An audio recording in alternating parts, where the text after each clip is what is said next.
출판업계에서 이 기독교 서적이죠. 이쪽이 차지하는 비중이 사실은 그렇게 크지도 작지도 않지만 요즘에 와서 사실은 조금 더 문제가 생깁니다. 왜냐하면 제가 이제 기독교 백화점이죠. 이제 거기에 가서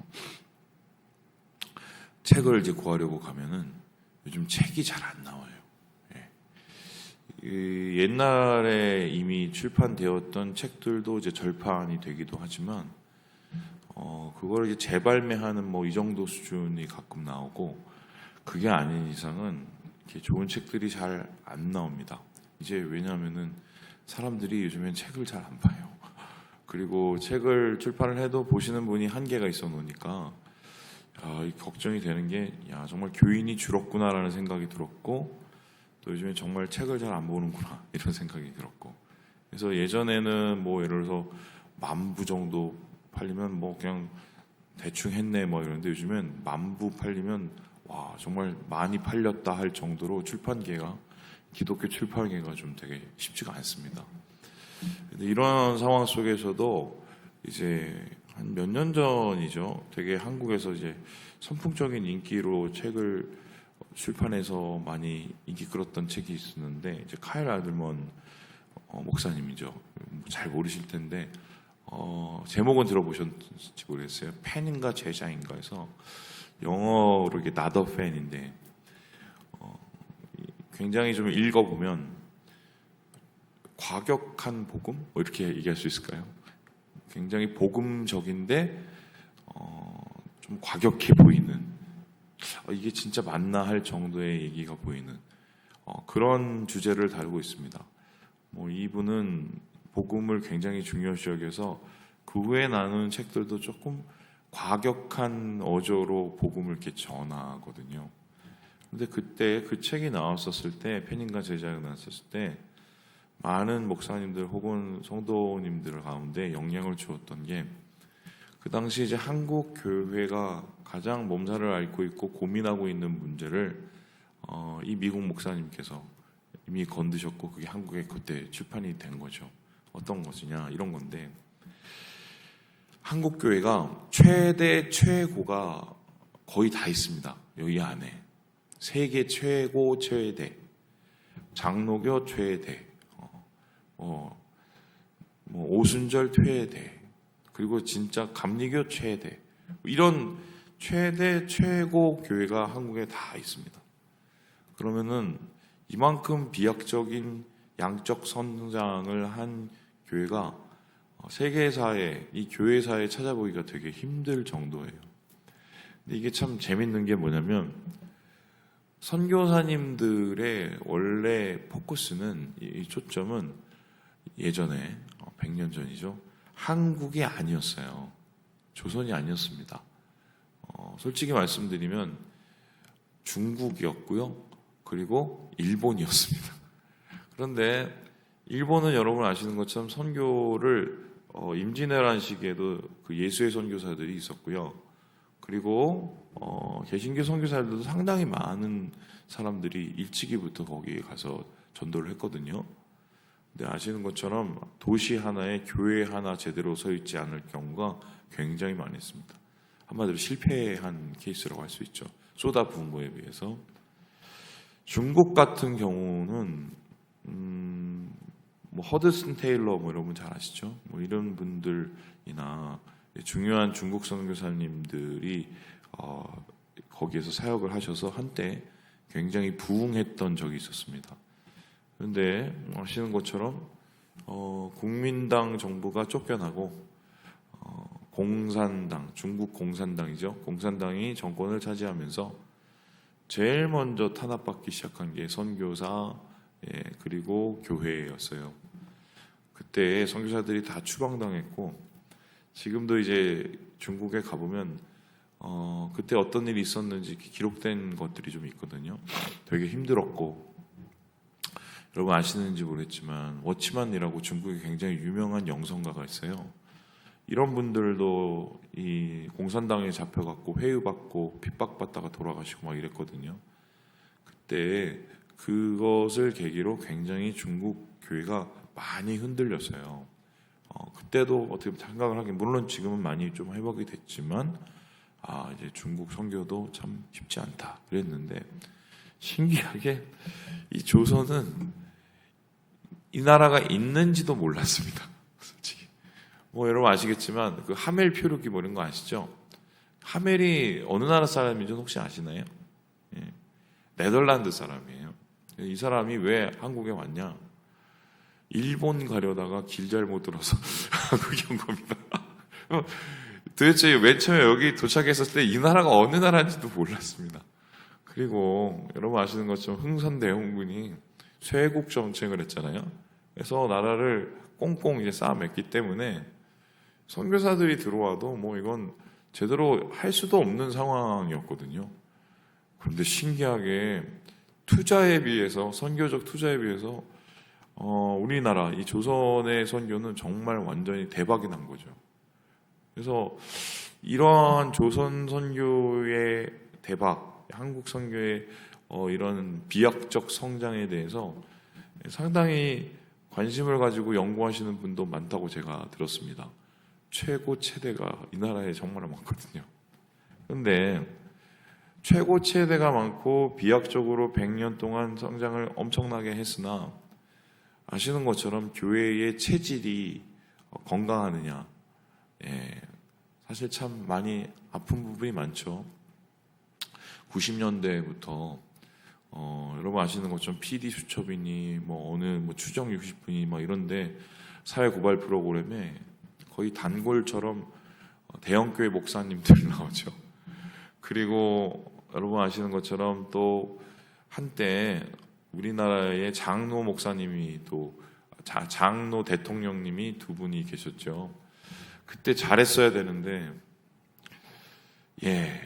좀 교회가 비난받고 교회가 손가락질 받을 일들이 또 여럿이 있었죠. 그래서 저는 그렇게 생각하는데 모르겠어요. 장로라고 대통령을 뽑아주는 건 아닌 것 같아요. 저희가 2번 실패해봐서 그렇죠? 그랬죠? 그리고 그 후에도 아시는 것처럼 신천지니 뭐니 뭐 이런 이단들이 일어나서 사회적으로 사람들이 어떻게 보냐면 신천지를 이단이라고 생각을 안 하고 그냥 교회라고 생각을 해요. 일반 사람들은 교회가 계속적으로 이제 무너지고 굉장히 체질적으로 비약한 적인 성장에 비해서 굉장히 약한 뭐 이런 것을 지금 보여주고 있단 말이죠. 이게 왜 이러냐는 거죠. 왜 100년 동안 이런 성장이 일어났는데 100년도 안 돼서 교회가 이렇게 어려워지고 100년도 안 돼서 교회가 이렇게 무너져 내리고 있느냐. 요 질문을 그 당시에 되게 많이 하고 있었어요. 그런데 그 카일 아이들먼 이 목사님의 팬인가 제자인가라는 그 책에서 사람들이 정답을 찾은 거죠. 어떤 정답이냐? 우리나라 교회는 팬은 많은데 제자가 적기 때문이래. 그렇다는 겁니다. 그럼 이게 뭔 얘기냐? 예수님을 따랐던 사람들 중에는 많은 사람들이 무리라는 속에 속한 사람이 있고, 그리고 무리 중에 앞으로 나와서 예수님을 특별히 따랐던 제자가 이렇게 구별이 됩니다. 그런데 중요한 거는 나중에 예수님께서 십자가에 못 박히시고 부활하시고 승천한 이후에 그 함께했던 무리들은 있었을까요? 없었을까요? 없었습니다. 그리고 오직 예수님 주위에는 누구만 남았어요? 제자만 남았습니다. 제자. 뭐 한 500여 명 됐을까요? 근데 이러한 현상들은 어떻게 보면 예수님께서 이미 예측을 하신 건데 어느 사건에서 이걸 보면 알면 여러분 아시는 오병이어 사건 5,000명 남자만 먹였잖아요. 대단한 사건이잖아요. 그럼 예수님께서 요즘 같아서는 이걸 가지고 분위기를 몰아서 사람들의 마음을 이렇게 사로잡아서 바로 어떻게 보면 예루살렘으로 직행할 수 있는 그런 상황이었단 말입니다. 근데 예수님께서 그렇게 안 해요. 요한복음을 보면 오병이어 사건보다 더 중요하게 다루고 있는 게 오병이어 사건 이후거든요. 예수님이 뭘 하시냐? 사람들을 쫓아내십니다. 어떻게 쫓아내시냐? 야, 니들이 지금 빵 먹었다고, 지금 물고기 먹었다고 이렇게 지금 내 주위에 와 있는데, 너희들이 복음에 관심이 있어? 복음의 맛을 알아? 뭐 이렇게 얘기를 합니다. 그랬었을 때 이 사람들이 예수님을 왕으로 삼으려고 하다가 다 도망가고 그냥 떠나고 말죠. 이상하다고. 무리였기 때문이에요. 카일 아들만 목사님의 표현에 따르면 팬이었던 거예요. 그러면은 팬과 제자의 차이가 무엇이냐? 오늘 말씀 속에서 딱 그거를 이야기하고 있습니다. 한마디로 표현하면 요건데요. 우리 함께 27절의 말씀을 같이 한번 읽어보도록 하겠습니다. 시작. 누구든지 자기 십자가를 지고 나를 따르지 않는 자도 능히 내 제자가 되지 못하리라. 예, 뭐를 져야 된다고요? 자기 십자가. 예. 제자가 되기 위해서 몇 단계의 과정이 있는데, 첫 번째, 제자는 예수님을 따라야 되잖아요. 따르기 위해서는 자기의 삶에 중요한 것들을 어떻게 다 버리고 따릅니다. 생각을 해보세요. 베드로가 예수님을 따랐을 때 그물, 배 다 들고 예수님을 따랐나요? 버리고 따랐습니다. 그렇죠? 마태는 세리였는데 자기가 계산하던 거 다 버리고 예수님을 따랐습니다. 거기에 비해서 부자 청년은 준비가 다 된 듯 했으나 자기의 소유를 팔아서 주위에 있는 사람들에게 구제하지 않았기 때문에, 버리지 못했기 때문에 제자가 되지를 못하는 거죠. 그리고는 팬으로 남게 된 겁니다. 그래서 예수님을 따를 때는 항상 처음에 하는 것이 뭐냐면 내려놓음. 어제 제가 말씀드렸죠? 더 내려놓음. 예, 그래야 같이 걷기가 되는 거예요. 그래서 내려놔야 우리가 어떻게 보면은 버려야, 이것은 어떤 뜻이냐면 내 삶에 내가 귀하게 여기는 것보다 예수님이 더 중요하다는 것을 인정해드리는 작업. 이게 첫 번째 요구가 되는 거예요. 두 번째, 버렸으면 어떻게 해야 되느냐? 예수님처럼 예수님과 같이 걸어야 돼요. 같이 걷기. 같이 걷다는 것은 뭐냐면 예수님과 함께 걷는다는 말도 되지만 예수님처럼 걷는다, 예수님처럼 산다는 말이 됩니다. 그래서 제자라는 말은 뭐냐면, 정확하게 따지면 이 언어는 스승을 그대로 모방한 사람들을 뜻해요. 일본에 가보면 우동집에 제가 그때 갔었을 때 말씀드렸나요? 진짜 맛있더만요, 우동이. 그래서 야, 이 우동 공부는 정말 한국에 갖고 오고 싶다 할 정도로 우동이 진짜 맛있었어요. 우동을 어떻게 만드는가 봤는데, 저는 이게 우리나라 여기 오영재 짜장인가요? 육형제 짜장인가요? 거기 짜장 막 이렇게 막 이렇게 치고 하는 그것도 신기해 죽겠는데, 여기는 이렇게 계속 이렇게 누르고 이렇게 굴리고 굴려서 면발을 이렇게 만들더라고요. 그래서 야, 이거 진짜 신기하다. 근데 이게 어떻게 전수가 된 거냐면은 아버지한테 배우고, 그 아버지는 할아버지한테 배우고, 아버지는 또 할아버지는 그 할아버지에 또 배우고, 계속 내려오는 거거든요. 사실은 제자가 되는 거예요. 그 자기 아버지 혹은 할아버지가 하던 그대로 모방하면서 그것을 더 발전시켜 나가는 게 제자거든요. 그렇다면 우리가 예수님의 제자가 된다는 건 어떤 뜻이냐? 예수님처럼, 예수님 같이 살아가는 겁니다.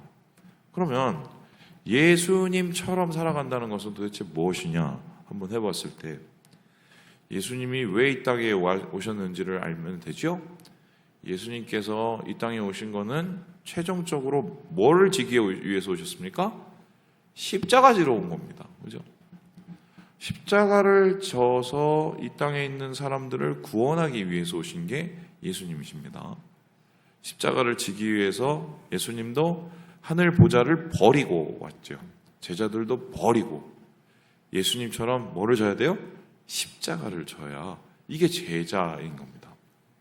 그렇다면 자기 십자가를 진다는 것은 뭐냐? 한번 질문을 해보는 거죠. 근데 여기에는 좀 오해가 많으신 것 같아요. 뭐냐? 우리가 이제 가끔씩 그 성도님들 만나면 아유 이게 뭐 제 십자가죠. 아유 이게 뭐 제 인생의 십자가 이렇게 얘기하시는데 그때 십자가를 얘기하는 게 뭐 틀린 얘기는 하지만 그렇다고 또 맞는 얘기는 아니게 뭐 이런 거예요. 내 인생의 고생, 내 인생의 고난, 내 인생의 환난 뭐 이거를 가리켜서 나의 십자가, 내가 지고 갈 십자가다 이렇게 말씀을 많이 하십니다. 근데 그 정확한 의미는 아니에요. 왜냐하면은 예수님도 고난을 당하고 환난을 당했지만 십자가의 경우는 좀 달라요. 십자가는 일부러 당하는 고난입니다. 맞죠? 예수님이 일부러 십자가를 지신 거예요. 그렇죠? 목적이 있기 때문에. 어떤 목적입니까? 사람들을 살리는 게 목적이에요. 그럼 정확하게 내 십자가, 나의 십자가라고 표현을 한다면 일부러 받는 고난을 뜻합니다. 예수님을 믿어서 일부러 받는 고난, 그리고 내가 누군가를 위해서 일부러 받는 고난, 이게 자기 십자가입니다. 그러면은 1세기 초대교회 교인들을 한번 생각을 해보세요. 예수 믿어서 어떻게 했죠? 이 사람들이 핍박받고 뭐 박해받고 그리고 순교당했죠? 자기 십자가 맞죠? 예수님 믿어서 생기는 고난이죠. 뿐만 아니라 거기서 끝난 게 아니죠. 이 사람들이 어떻게 했습니까? 그렇게 박해를 받는데도 자기를 박해하는 로마 시민들을 위해서 어떻게 하죠? 구제하고 선교하고 아이들을 갖다 키우고 뭐 이런 일이 일어나지 않습니까? 한마디로 예수님 때문에 스스로 고난을 받고 스스로 어려움을 그냥 자처한 거죠. 바로 예수님께서 말씀하시는 십자가는 바로 그 십자가인데 오늘 제자가 되려면 반드시 그 십자가를 지고 와야 된다는 겁니다. 그러면 이걸 아주 현실적으로 표현해 드릴게요. 예수 믿고 잘 되고 예수 믿고 잘 살고 예수 믿고 잘나지고 우리나라 교회가 지난 몇십 년 동안 그걸 계속 가르쳤잖아요. 그거는 어떤 의미냐면 십자가를 지고 난 다음에 예수님께서 복을 주시는 과정이라고 볼 수 있어요. 그런데 십자가를 져야 뭐가 일어나죠. 그냥 예수 믿어서 잘 되기 위해서 예수 믿고 예수 믿어서 잘나기 위해서 예수 믿고 예수 믿어서 뭔가 내가 잘 살기 위해서 예수 믿는 건 이거는 앞뒤가 안 맞는 겁니다. 정확하게 표현하면 예수 믿으면 힘들어지는 게 당연해요. 이렇게 얘기하면 또 교인이 나가실라나요? 왜, 어쩔 수 없어요. 성경 이렇게 나와 있으니까. 저를 보세요. 제 십자가는 뭔 것 같습니까? 특별히 저는 목사로 하나님이 세워주셨잖아요. 목사는 십자가의 크기가 더 클 수밖에 없죠. 왜냐하면은 성도님들을 섬겨야 되니까. 저의 가장 어려운 십자가는 뭐냐면 참는 겁니다. 제 성질대로 얘기 다 하고 제 성질대로 화 다 내고 제 성질대로 다 써버리면 이거는 목사가 아니잖아요. 그런 목사를 우리가 목사로 여기질 않죠. 왜입니까? 목사는 목사다운다는 건 참아야 되는 사람이에요. 교인들을 위해서 예수님 때문에 제 십자가인 거죠. 그게 당연한 거예요. 당연한 거예요. 그러면은 질문을 해보겠습니다. 이렇게 제가 제 십자가를 잘 지고 잘 참아내면은 아이고 예수님께서 그래 너 잘했다 이러면서 그때마다 하나님께서 뭐 포인트를 주시고 그게 쌓이면 나중에 뭐 올라가고 이럴까요? 아니에요. 여기서 더 중요한 게 한 가지가 있는데 자기 십자가는 기쁘게 지는 겁니다. 예수님이 십자가를 지기가 싫었지만 그걸 감당하신 건 뭐냐면 하나님이 기뻐하시고 영원히 살아나는 게 기뻤기 때문에 십자가를 지신 겁니다.